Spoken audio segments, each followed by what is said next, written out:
by the time he came back from he went away for 2 weeks on family holiday to South Africa. When he came back, I had him a 3-year Monster Energy deal. What? Yeah.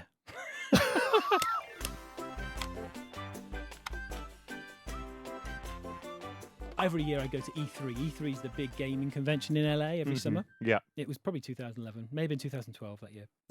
And I remember walking through the halls there and going to Activision to see. Personally, I want to go and see the new Call of Duty game early because I've got access to it because I'm in E3. And on that stand, stood there back then it was just industry only, so everyone was in suits. You looked smart. There was a kid in ripped jeans and t-shirt on the stand, stood out like a 16-year-old kid, stuck out like a sore thumb. But I recognised him. It was Xjaws, the YouTuber. Right. No one else knew who this kid was. You'd probably think, who's this scruffy teenager doing here? Yeah. And I went up to him. I said, "You're Sam, aren't you?" He won't mind me probably telling you this story. Yeah. He doesn't do YouTube anymore. Right. So anyway, he was there, and I noticed he had a fake name badge because he couldn't get in. He couldn't get into E3 because he wasn't industry, he wasn't a journalist, he wasn't a reporter. He was just a kid in his bedroom making videos. Yeah. So he had no credibility whatsoever. So they didn't invite him down? No. But now, obviously, people like him are being paid to promote these events and run them. Yeah. But back then, they weren't allowed in. You're a little kid, get out. Wow. That was really the impression.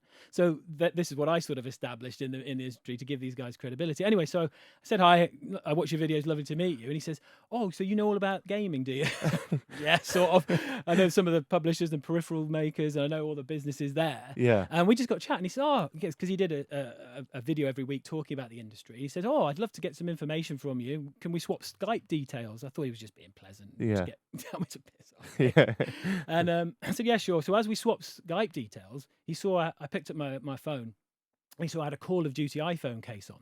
I'd just been given it in a meeting, as it happened. Yeah. He goes, "Oh, where'd you get that from?"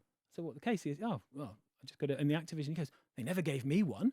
I said, "Oh, well, I've got a spare if you want one, mate." I'm thinking this is like worth $1. Yeah. But actually, it's exclusive because you can't buy it, and actually, it's Call of Duty, a bit of memorabilia for him anyway. So, "Oh, God, thanks a lot." Put it on his phone. He goes, "What's your Twitter?" No idea. No clue. Yeah. I know I've got one. It says here I set it up in 2011. Yeah. So I must have just set it up. I had one follower. I think it was probably my missus. Right. I never used it. Yeah. So he did a thank you tweet to me, tagged me, with hashtag E3. And I think I got nearly 1,000 followers overnight, 24 hours. Wow. That's mad. Mental. Obviously, I had notifications on, of course. Yeah. So when your missus messaged. Yeah, right. And so it was mental phone lockdown, and it was all people. A lot of people want to know how to get one of these phone cases.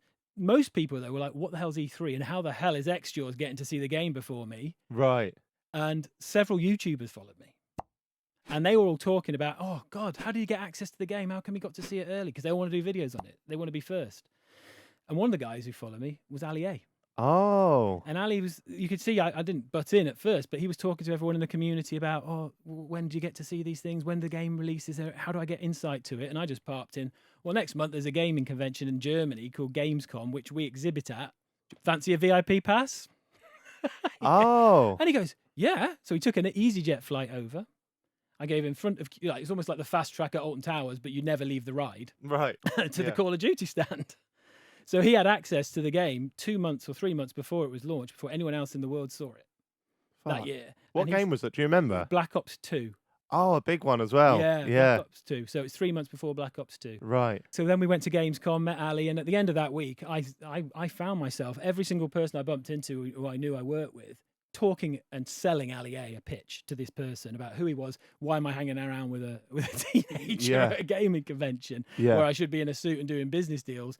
And so really justifying who he was, what he did, and actually how valuable and popular this guy is. And I kept talking to this about all these people. They were like, most of them were like, "Oh, don't understand what you're talking about." Yeah, because it was such a new thing, wasn't it? It was knocking. It was knocking down doors, cold calling, relentless teaching of this industry. And luckily I had that credibility and a bit of professionalism. I was older, I was successful in what I was doing at the time, so people would at least listen to me, and then I would use that and build case studies of these guys, and almost not hide the kid in the bedroom thing, but really encourage people to see that these content creators, and the word influencer wasn't a thing back then, obviously, but how valuable they are, and you should at least be carving off a percentage of your marketing budget, get me in, let's talk creative, get me in front of your marketing teams, let me sell this. So that I found myself doing that, even at Gamescom in front of people. And at the end of the week, Ali, because he'd hung around with me and seen all these people who were talking about and giving him free shit, we walked out the building and he looked at me, he goes, blimey, now he saw the opportunity, he goes, I need an agent. Yeah. And I just thought to myself, right, give me 2 weeks. And I just literally went mad on the phone, calling every company, cold call, from major multinationals to companies I knew, all the gaming publishers, obviously, and the gaming thing was low hanging fruit, quite easy. By the time he came back from he went away for 2 weeks on family holiday to South Africa. When he came back, I had him a 3-year Monster Energy deal. What? Yeah. Back then? Back then. 3-year Monster Energy deal. Banner, ad. He wore caps anyway. Monster cap once a week, Monster cap. Every piece of content where they did stuff with their athletes, the BMX guys, the rally drivers. We did. Lewis Hamilton was sponsored by Monster Energy at the time. We did a video with him where he raced Ali all around the Mercedes test track. Fuck. He was a monster athlete.